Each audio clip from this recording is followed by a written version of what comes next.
Again, no one will be allowed to place their mobile phones on the table. Only audio recorders. Mobile phones you can place on top of the speaker.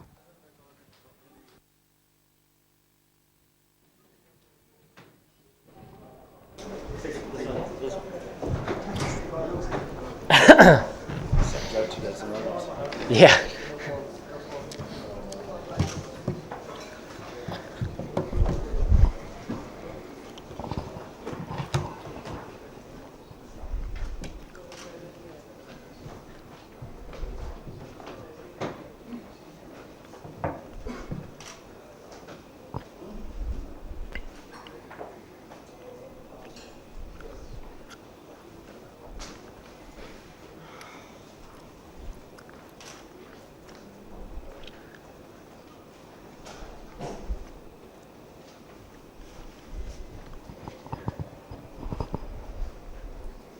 Okay, do you think that the match swung in the last 5 overs of the New Zealand innings?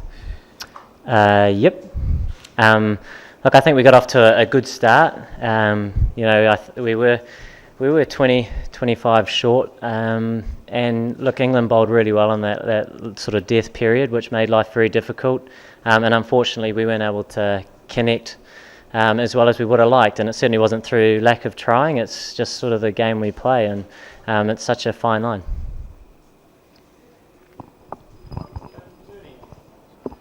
Is there any reason why you chose not to bowl the spinners as early as you have in other matches? Yeah, it didn't look like spinning much. So you're trying to skin it as best you can. They certainly got off to a very good start, played really nicely. Jason Roy had an outstanding game and certainly took the game away from us in that second innings. But at the same time, we're conscious of playing the long game, which is pulling the game back, which we managed to do and put a little bit of pressure on them. We get a couple more wickets on that, and all of a sudden you're right back in the game. But it wasn't to be today, and credit to England for the way they played, the way they bowled in their death overs, and the way they came out and took the front six away from us. Was there anything to do with this being a knockout game? Did that have a different sort of impact on the team's psyche, do you think, out there tonight? No, I don't think so. We were 130 for 3, which certainly is a very good platform in any match that you play in T20 cricket. And look, we weren't able to capitalise. It's such a small, I suppose, part that you look at what you wanted to improve on, and that would have been nice if we had got a few more there. But like I say, it wasn't through lack of effort, and England bowled well. So it's one of those things. 2020 is pretty fickle in its nature, and today it wasn't meant to be for us. Ken, from the planning and the watching that you've done of England in the build-up to this game, watching their pool games, etc., do you feel like they actually produced their perfect game today and everything that they did sort of went right? Yeah, I think they played very, very well, and we weren't quite at our best. Saying that, we still pushed them. We were able to put a little bit of pressure on them with our bowling effort, but look, we were a few short. So credit to England, they played outstandingly. To restrict us to 150 odd on that surface was a very good effort by their bowlers, and they certainly played nicely with the bat. So it was a very good all-round game by them, and good momentum for England going into the final. Jordan and Stokes have bowled very well at the end in a few games here now. Did you think you could do more against them than you did? Did you sort of come up with plans to sort of score heavy off those guys at the end? Yeah, we did. They didn't quite unfold the way we would have liked. Saying that, it's a fine line. There are a couple of full tosses and maybe another delivery that you look back and go, if it was a few inches the other way, then you get that extra 20 runs. But it's a fine line, 2020 cricket. Today didn't work out for us the way we would have liked, but I think the overall tournament is a real positive. We played some good, consistent T20 cricket, and in this format you can always lose one, and we came up against a better team today. Unlucky today, Kane. Was there a point when you were sort of wishing you could throw the ball to Tim or Trent Bolt? No. Look, it's tough. You go in, you make the best decision you can on the side you want to pick. Look, they're both world-class bowlers, world-class swing bowlers as well, and the ball didn't swing too much today. Yeah, they're experienced cricketers, but we certainly backed the 11 that we had on the park. and look, it's unfortunate. You do lose cricket games. We lost today, and it happened to be a semi-final. It's not ideal, but there's a lot of positives to take away from the tournament. And that bowling from Ish, I mean, those 2 wickets in 2 balls to sort of run off what's been a really outstanding tournament from him. Have you been surprised by how well he's done under the pressure of being the sort of lead spinner in India? Yeah, no, not surprised, but he's had a fantastic T20 tournament. Same with Mitch Satner. Along with the other bowlers, we've played on so many different wickets, and the guys have adapted so well, grown so much as a bowling unit. I suppose matured as well in this part of the world, which is extremely important for themselves and the team moving forward. So there's been a number of guys that have had a very good tournament. In fact, I think when you reflect back on some of the surfaces, and we've had some low scores that were winning totals, I think the batters were very good as well throughout the tournament in terms of contributing to those winning totals. So a lot of positives throughout the tournament to take back. And just as you reflect, I mean, England playing in Delhi for the 3rd time in a row, this is your 5th venue. Was that a handicap for you? The fact that we've travelled a bit? Yeah, you think it's hard. Yeah, no, not at all. The boys were fresh, ready to go. Like I said, you can lose cricket games, and today we did that, unfortunately. We weren't quite at our best, but that's the way it goes. Well, Kane, how do you respond, how do you reflect on your own captaincy in this post-Brendan McCullum era? That's probably for other people to decide. Yeah, I enjoyed it. The guys were brilliant. We grew as a unit. The guys on and off the field were outstanding.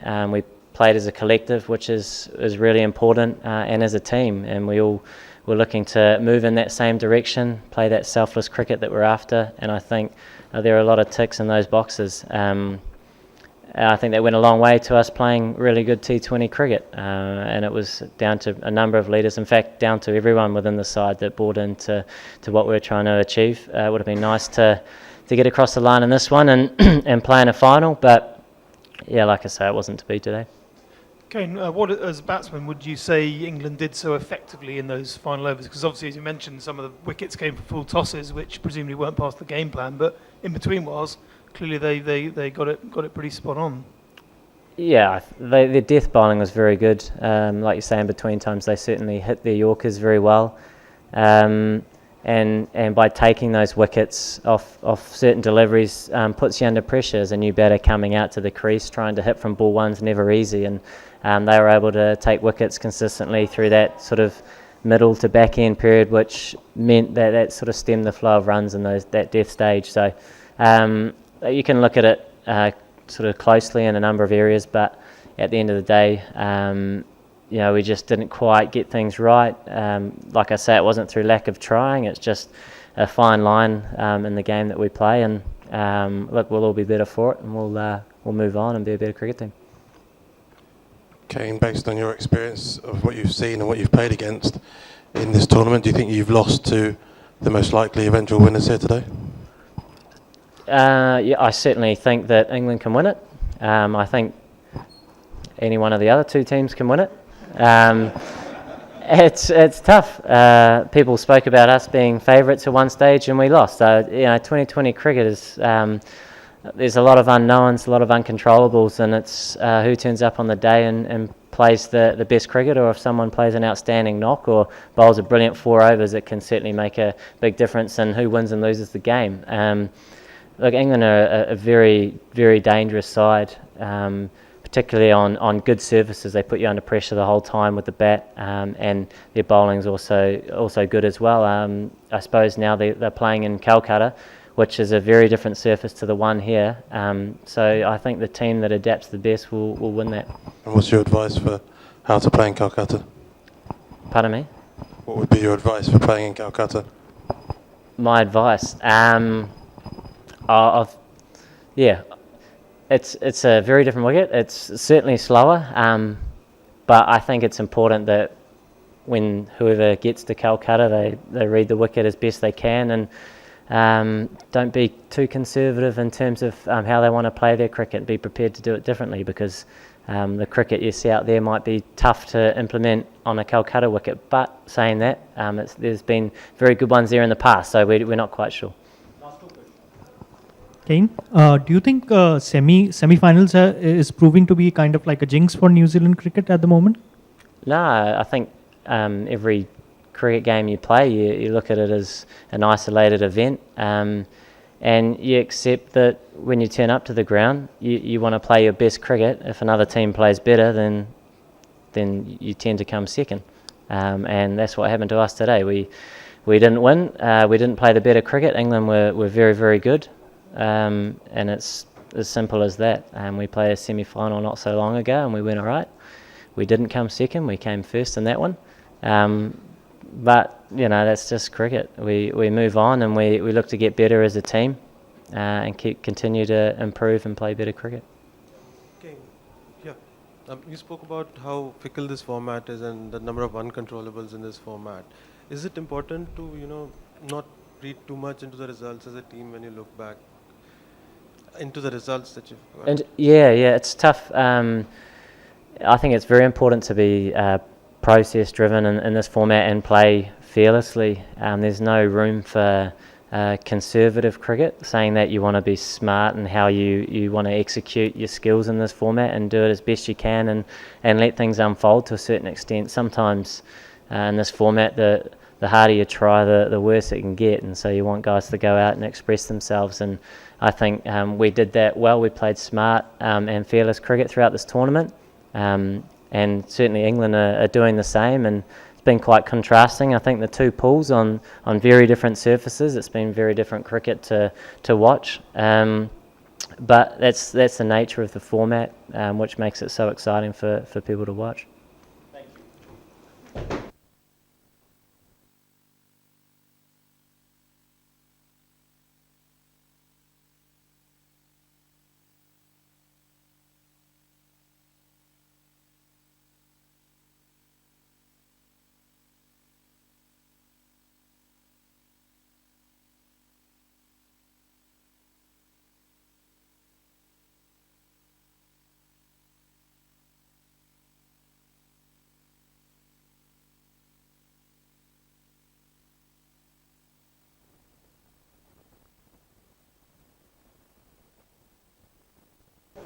Hello everyone.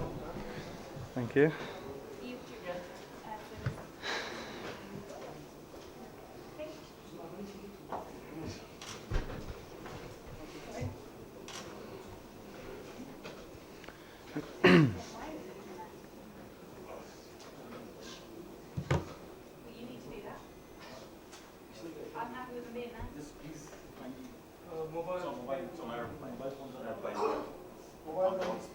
What's the problem with it? What's the problem with that?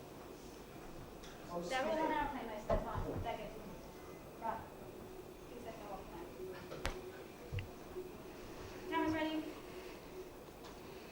Okay, Rory, off you go. Jason, the World T20 finalists, how does that sound to you now? Yeah, pretty cool.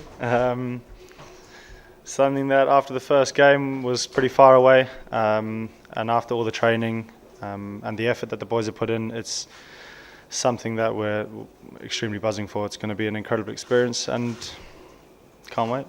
And the innings you put together there, how does that sort of rate alongside things that you've achieved in your career so far? Yeah, that's up there. Yeah, that's pretty special for me, and to get this group of boys to a final, obviously it wasn't just me, it was the bowlers as well. Towards the end were outstanding, their skill sets were amazing, but yeah, I'm just hugely proud to be involved with this dressing room. We've heard a number of times over this tournament that they haven't put together the perfect game. England so far, your batsmen have fired or the bowlers have bailed you out a little bit. Was today that perfect game, do you think? Today was as good as it probably gets to winning a 2020 game. However, there's obviously a few bits we need to work on. We had to claw it back because I got off to a good start, and yeah, credit to the boys for dragging it back.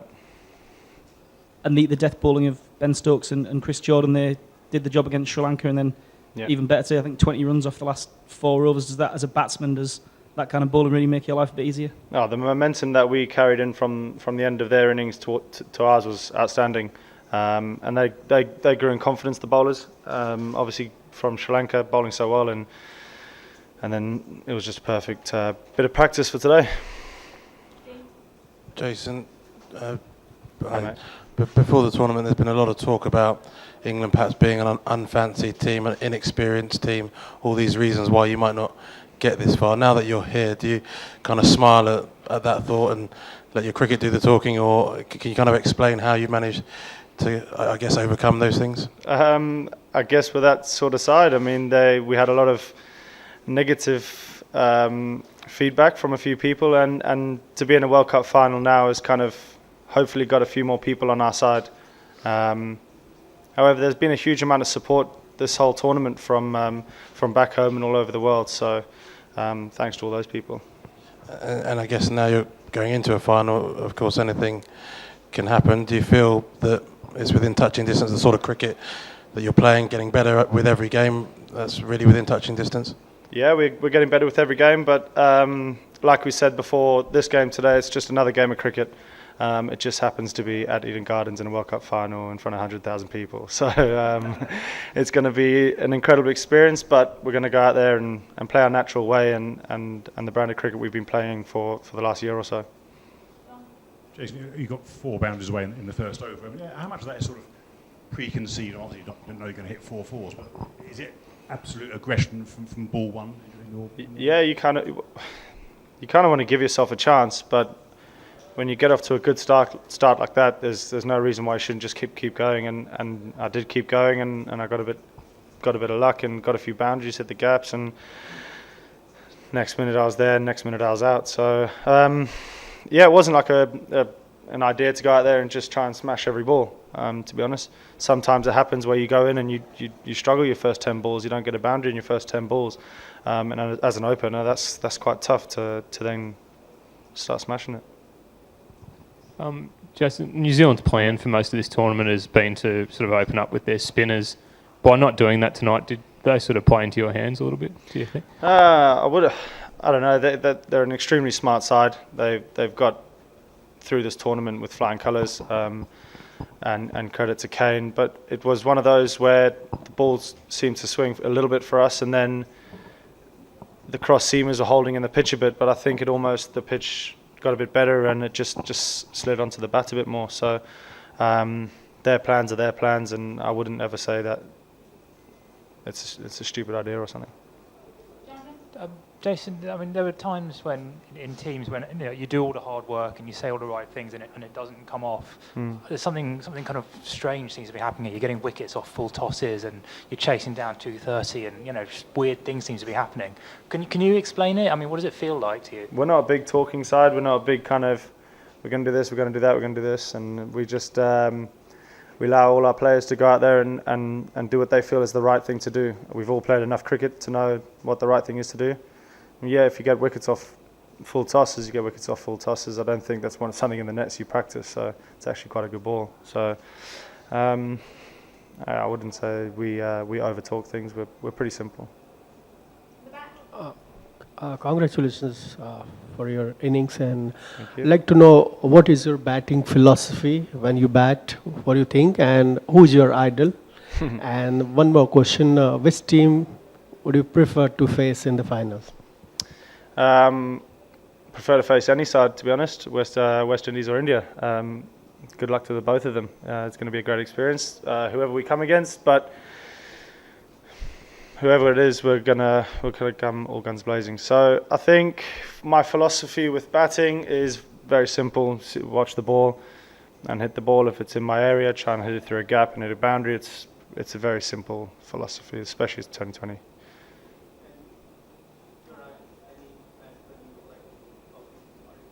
I haven't got a huge amount of role models. No, I don't model myself on anyone. I try and be the best player I can be, and work on stuff that works for me. There's obviously a huge amount of talent around the world, but I try and do the stuff that they do. It might not work for me, so I do what I need to do, and my strengths are different to other people's strengths. Jason, just going back to that point about the naivety, I think it was that the Morgs used originally, sort of embrace the naivety going into this tournament. I mean, like you mentioned, 100,000 people at Calcutta in the final. I mean, taking that mentality straight through to that sort of contest, I mean, you must be going in eyes wide open now. Yeah, absolutely. All the boys today were extremely chilled out. We don't overthink things. We go out and we do what we practice, and if it works, it works. If it doesn't, it doesn't. We'll have bad days, we'll have good days, but it's gone our way the last few games, so hugely excited, mate. Yeah, it's mind-blowing. But just a word on Morgs as well. Obviously, another golden duck. So he's not exactly firing with a bat, but clearly he's a massive influence in the brain side of the. Yeah, he's a great captain. He's got great work ethic, and working under someone like that gives everyone a huge amount of confidence. The way he carries himself, he might not be in the greatest form of his life, but he'll come into the final, and if he gets a good score to win us a game, no one will even remember what's happened the previous games. You know what I mean? So he's a great guy to have as our leader, and someone that a lot of the boys kind of look up to and go, do you know what, you're in a bad place, but it doesn't stop him working as hard as he does, and mentally staying as stable as he does. Jason, congratulations. Thank you.